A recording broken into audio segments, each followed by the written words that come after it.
የሚሊየን ብር ምጽዋት አልቀበልም ያለው ደራሲ አንድ የሀገራችን ታዋቂ ደራሲ ያነጋገር ለዛ ያለው ፍልስፍናው የመጠቀ ክብር ከምሰጣቸው ደራሲዎች አንዱ የሆነ በአጋጣሚ ግሩቭ ጋርደን ሻይ ቡና ለማለት ገብቼ በተቀመጥኩበት 20 ሜትር ርቀት ላይ ብቻውን ተቀምጦ አየሁት። በእድሜ ብዙ ባንበላልጥም ግን ስለሱ ላለኝ አክብሮት ሄጄ እጅ መንሳት አለብኝ ብዬ ከመቀመጫዬ ተነስቼ እሱ ወዳለበት ቦታ ሄድኩኝ። ደራሲው ወደሱ እንደመጣው ስለጠረጠረ ከመቀመጫው ተነስቶ ሊቀበለኝ ሲል አይገባም አልኩት። እንዴት እንደማደንቀው ጠብ የማይል ፍልስፍናው እንዴት እንደሚመቸኝ ነገርኩት። ተው ይሄ ምርቃት ይበዛብኛል፣ የኛ ደሞዝ እኮ እኛ ለፍተን ለጻፍነው ሕዝብ ምርቃቱን ሲሰጥ ነው አለኝ። ስልክ ተለዋወጥን፣ ተለያየን። አንድ ቀን አንድ ባለጸጋ እንደሆነ የሚነገርለት ሰው ለማስታወቂያ ሥራ ቢሮዬ መጣ። በአጋጣሚ የባጤ ቆጡን እየቀባጠርን ስንጫወት ያ ግሩቭ ጋርደን ያገኘሁት ደራሲ ስም ተነሳ። ባለጸጋው ይህን ሰው ታውቀዋለህ እንዲህ አለኝ። አዎ አልኩት። እባክህ በጣም የምወደው ሰው ስለሆነ አገናኘኝ፣ እንዲህ አይነት ታላላቅ ሰዎችን ማገዝ ደስ ይለኛል አለኝ። ወዲያው በራሴም በወዳጆቼም ስልክ አፈላልጌ ያገኘሁት። እንዴት ነህ አልኩት። ሰላምታ ተለዋወጥን። ስለ ክብሩ በጣም ስለተጨነኩኝ ዝርዝር ጉዳይ ውስጥ አልገባውም። ብቻ አንድ ወዳጄ ላንተ ትልቅ ክብርና አድናቆት ያለው ሰው ነገ ከተመቸህ ሊያገኝ ይፈልጋል አልኩት። መልካም አለኝና ቦታ ወስነን ኢንተርኮንቲኔንታል ከቀኑ 6 ሰዓት ግድም እንዲገናኙ የቤት ሥራዬን ጨረስኩኝ። ነፍሴ በጣም ነበር የተደሰተችው። እጅግ የማከብረውን ደራሲ አንድ ባለጸጋ የተባለ ሰው ማገዙ ለኔ የተደረገ ያህል ቆጠርኩት። ታላቁ ደራሲ ኢንተርኮንቲኔንታል በሰዓቱ ተገኘ። ባለጸጋው አልመጣም። ስልክ ደወልኩ። ያልከው ሰው እየጠበቀህ ነው፣ ምን ሆነ ዘገየ አልኩት። አንድ ወዳጅ ሞቶብኝ ቀብር ላይ ነበርኩኝ እደርሳለሁኝ አለ። ሰዓቱ እየረፈደ መጣ። ደራሲው ባለጸጋው ጋር ደወለ። ምን ነካህ? ብዙ ተቀመጥኩኝ እኮ አለ። ሸራተን ምሳ እየበላው ነው፣ እደርሳለሁ ይቅርታ አለ ባለጸጋው። የደራሲው ትዕግስት አለቀ።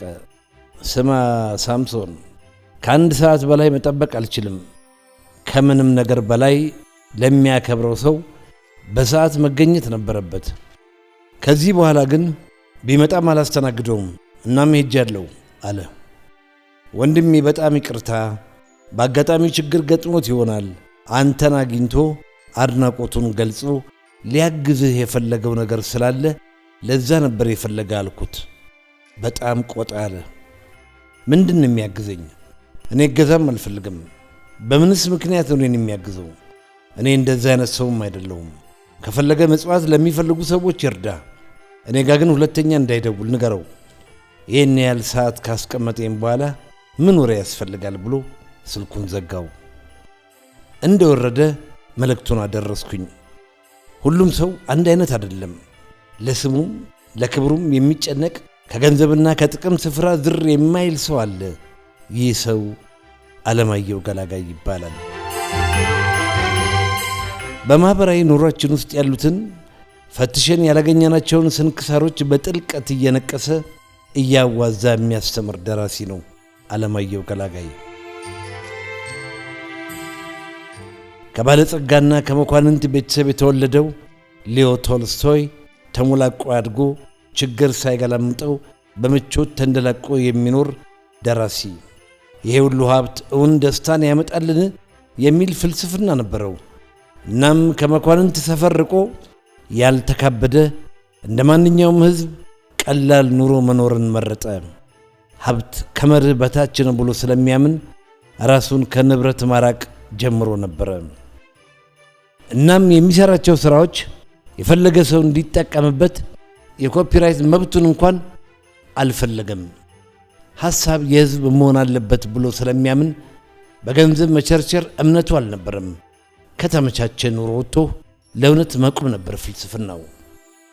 ከ50 በላይ መጽሐፍትና ብዙ አጫጭር ታሪኮችን በርካታ የፍልስፍናና የሃይማኖት ጽሑፎችን ያበረከተ በስተመጨረሻም ራሱን ከንብረትና ከሀብት አግሎ ቤዛ ቤስቲን ሳይተው ያለፈ ደራሲ ብሎም ፍልስፍናዊ ሐሳቦችን በማቅረብ የሚታወቅ ፈላስፋ ነበር ሊዮ ቶልስቶይ።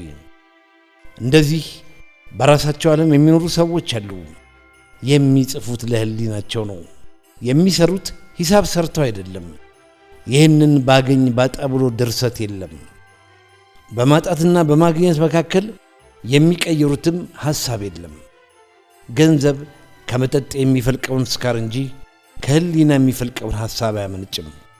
የእነዚህ አስተሳሰቦች ባለቤት ለሆኑ ደራሲዎች ክብር ያስፈልጋል። በህሊና ለሚኖሩ ዓለማየሁ ገላጋይ በራሱ ዓለም የሚኖር የህሊና ሰው፣ በገንዘብ የሚመነዝረው አንደበት የለም። ምጡቅ ፍልስፍናው ከኛ ኑሮ የተቀዳ እንጂ በውስጡ ፈራንካ የለበትም። የሚጽፈውን ስንት ሰው አነበበ እንጂ ስንት ተሸጠ ብሎ ገንዘብ አይቆጥርም። ለሱ ክብር ይህን ያህል ማለት ከቻልኩኝ ይብቃኝ። ሳምሶን ማሞ